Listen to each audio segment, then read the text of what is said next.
ಬಸವರಾಜ್ ಗುರುಜಿ, ಕನ್ಯಾ ರಾಶಿಗೆ 2024ರ ಭವಿಷ್ಯ ಹೇಗಿದೆ?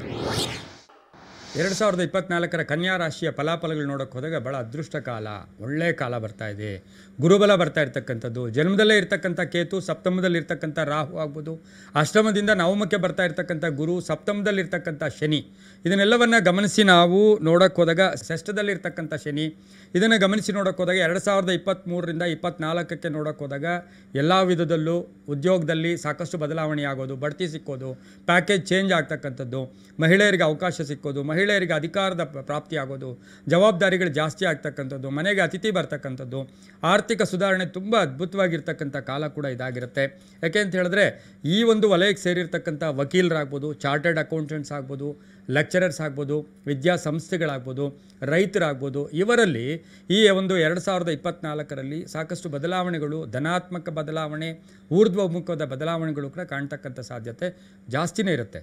ಆದರೆ ಒಂದು ಸಪ್ತಮದಲ್ಲಿರ್ತಕ್ಕಂತಹ ಒಂದು ರಾಹುವಿನ ಮಟ್ಟಿಗೆ ನೋಡೋಕೆ ಹೋದಾಗ ಪಾಲುದಾರಿಕೆಯಿಂದ ಗಂಡ ಹೆಂಡತಿಯರಲ್ಲಿ ಈ ಕೋಳಿ ಜಗಳ ಇದ್ದೇ ಇರುತ್ತೆ. ಅದನ್ನು ನಾವೇನು ಮಾಡೋಕ್ಕಾಗಲ್ಲ. ಆದರೂ ಗಂಡ ಹೆಂಡತಿಯರಲ್ಲಿ ಸಣ್ಣ ಪುಟ್ಟ ಜಗಳ, ಮಿಸ್ಅಂಡರ್ಸ್ಟ್ಯಾಂಡಿಂಗ್ಸು ಇದು ಕೂಡ ಬರುತ್ತೆ. ಯಾರೋ ಒಬ್ಬರು ಸ್ವಲ್ಪ ಸಮಾಧಾನ ಚಿತ್ತದಿಂದ ಹೋದಾಗ ಅದು ಕೂಡ ಅಷ್ಟೇನು ದೊಡ್ಡದೇನು ಆಗೋದಿಲ್ಲ.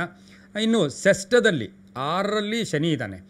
ಸ್ವಲ್ಪ ಏನಾಗುತ್ತೆ, ಇದಕ್ಕೆ ಸೊಂಟಕ್ಕೆ ಸಂಬಂಧಿಸಿರೋ ಒಂದು ರಾಶಿ ಕೂಡ ಇದೆ. ಹೌದು, ಬಲ ದವಡೆ ಆಗ್ಬೋದು, ಬಲ ಭಾಗ ಆಗ್ಬೋದು, ಸೊಂಟಕ್ಕೆ ಸಂಬಂಧಿಸಿರೋದಾಗಿರೋದ್ರಿಂದ ಸ್ವಲ್ಪ ಜಾಗೃತಿಯನ್ನು ವಹಿಸಿಕೊಂಡು ಸಣ್ಣ ಪುಟ್ಟ ಶಸ್ತ್ರಚಿಕಿತ್ಸೆ ಇದ್ದರೆ ಮಾಡಿಸ್ಕೊಳ್ಳೋದು ತುಂಬಾ ಒಳ್ಳೆಯದು. ಓಕೆ, ಆರ್ಥಿಕ ಸ್ಥಿತಿಗತಿಗಳು ಹೇಗಿದೆ? ಆರ್ಥಿಕ ಸ್ಥಿತಿಗತಿ, ಹಣಕಾಸಿನ ವಹಿವಾಟು ತುಂಬ ಚೆನ್ನಾಗಿರುತ್ತೆ. ನಿಮ್ಮ ಬ್ಯಾಲೆನ್ಸ್ ಶೀಟ್ ರೈಸ್ ಆಗುತ್ತೆ, ದುಡ್ಡು ಚೆನ್ನಾಗಿ ಬರುತ್ತೆ, ಕೆಲಸ ಜ್ಞಾನ ಚೆನ್ನಾಗಿರುತ್ತೆ, ವಿದ್ಯಾರ್ಥಿಗಳಿಗೆ ಶುಭ ಆಗುತ್ತೆ, ರೈತರಿಗೆ ಒಳ್ಳೆಯದಾಗುತ್ತೆ. ರೈತರು ಬೆಳೆದಂಥ ಬೆಳೆಗಳಿಗೆ ಉತ್ತಮವಾದ ಬೆಲೆ ಈ ವರ್ಷದಲ್ಲಿ ಸಾಕಷ್ಟು ಸಿಗ್ತಾ ಇರುತ್ತೆ. ಕಬ್ಬು ಬೆಳೆಗಾರರಾಗ್ಬೋದು, ಅಡಿಕೆ ಬೆಳೆಗಾರರಾಗ್ಬೋದು, ರಾಗಿ ಬೆಳೆಗಾರರಾಗ್ಬೋದು, ಗೋಧಿ ಆಗ್ಬೋದು, ಭತ್ತ ಆಗ್ಬೋದು, ಏನೇ ಬೆಳೀತಿದ್ದೀರಾ ಅದಕ್ಕೆ ಸಾಕಷ್ಟು ಒಳ್ಳೆಯ ಪೂರಕವಾದ ಬೆಲೆ ಸಿಗ್ತಕ್ಕಂಥ ಯೋಗ ಸಹ 2024 ಕನ್ಯಾ ರಾಶಿಯವರಿಗೆ ಇರುತ್ತೆ.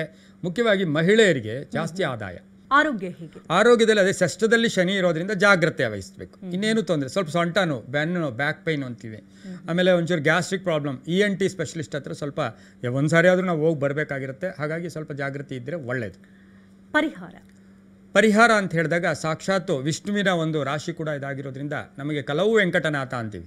ಕಲಿಯುಗಕ್ಕೆ ಒಬ್ಬೇ ವೆಂಕಟನಾಥ. ವಿಷ್ಣು ಅಂತ ಹೇಳಿದಾಗ ಇಡೀ ಸ್ಥಿತಿಕಾರಕ್ಕೂ ಕೂಡ ಆಗಿರೋದ್ರಿಂದ ಸಾಕ್ಷಾತ್ತು ವೆಂಕಟೇಶ್ವರನ, ಶ್ರೀನಿವಾಸನ, ವಿಷ್ಣುವಿನ ಆರಾಧನೆ ಮಾಡ್ಕೊಳ್ಳೋದ್ರಿಂದ ಹೆಸರು ಬೇಳೆ ಸಂಬಂಧಿಸಿರ್ತಕ್ಕಂಥ ಪದಾರ್ಥ, ಹೆಸರು ಬೇಳೆಯನ್ನು ದಾನ ಮಾಡೋದ್ರಿಂದ, ಹೆಸರು ಬೇಳೆಯನ್ನು ಶನಿವಾರ, ಮಂಗಳವಾರ ಯಾರಿಗಾದರೂ ಕೊಡೋದ್ರಿಂದ ಅದರಿಂದ ಸಾಕಷ್ಟು ಶುಭ.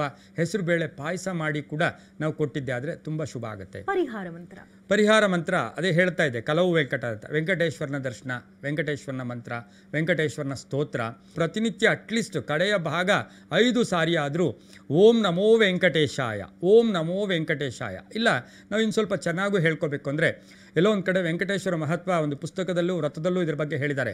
ಓಂ ನಮೋ ವೆಂಕಟೇಶಾಯ ಕಾಮಿತಾರ್ಥ ಪ್ರದಾಯಿನೇ ಪ್ರಣತಃ ಕ್ಲೇಶನಾಶಾಯ ಗೋವಿಂದಾಯ ನಮೋ ನಮಃ. ಎಲ್ಲವೂ ಒಳ್ಳೆಯದಾಗುತ್ತೆ. ಈ ಮಂತ್ರವನ್ನು ಹೇಳ್ಕೊಳ್ಳೋದ್ರಿಂದ ಶುಭ ಆಗುತ್ತೆ.